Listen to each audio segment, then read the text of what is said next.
Qur'ondan shuning uchun nasibador bo'lish kerak. Va Qur'ondan shunaqa mahrum yurish, Qur'onni hajr qilish hisoblanadi va Qur'onni hajr qilish Qur'onga nisbatan gunohlardan hisoblanadi. Bizning Hanafiy mazhab ulamolari aytganlarki, olamgirliklar bir yilda bir marta to'liq xatm qilmagan odam Qur'onni hajr qilgan bo'ladi. U gunohkor bo'ladi. Eng kamida bir yilda bir marta Qur'onni xatm qila oladigan bo'lish kerak har bir musulmon odam. Imom Termiziy aytadilarki, bir oyda bir xatm qilmasa makruh bo'ladi, ya'ni karohiyati bor. Va doim Qur'onga bog'liq bo'lish kerak. Mana shu joyda aytiladiki, nimaga shunday desa, u makruh bo'lib gunohkor bo'lishining sababi asosi shuki, Alloh subhanahu va taolo insoniyatga yuborgan eng katta ne'matdan yuz o'girgan bo'ladi. O'sha uchun gunohkor. Qur'onni hajr qilish 5 xil bo'ladi deyiladi. Iymonda hajr qilish. Alhamdulillah sizlarimiz mo'min musulmonmiz, Qur'onga iymon keltirganmiz. Bu bizda yo'q. Ikkinchisi tilovatini hajr qilish deydi. Ya'ni iymon keltirgani Qur'onni doim tilovat qilib yurish vazifasi yo'q. U odam ham Qur'onni hajr qilgan bo'ladi. Hanafiylar gapiga ko'ra bir yilda bitta xatm qilmasa, shu Qur'onni tilovatini hajr qilgan bo'ladi. Uchinchisi Qur'onning ma'nolarini fahmlashni, Qur'onning fahmini hajr qilish. Qur'on tilovat qilaveradi, o'qiladi, fahmi yo'q. Fahm bo'lmasa, unda ham hajrning bitta ko'rinishi bo'ladi. To'rtinchisi amaldagi hajr deydi.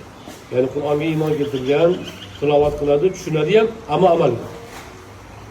Bu amaldagi hajr ham Qur'onni hajr qilish hisoblanadi, u gunoh bo'ladi. Beshinchisi Qur'ondan keladigan manfaatlarni hajr qilish, ya'ni tark etish. U nima desa, masalan, Qur'onga Alloh fazilatlar bergan.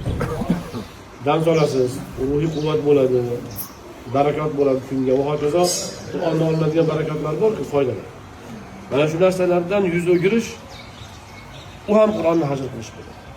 Qur'on mana shu xususiyatlar bilan nozil qilingan ekan, shu xususiyatlarning hammasidan inson istifoda qilsa, mana shunda Qur'onning shukrini ado qilgan bo'ladi.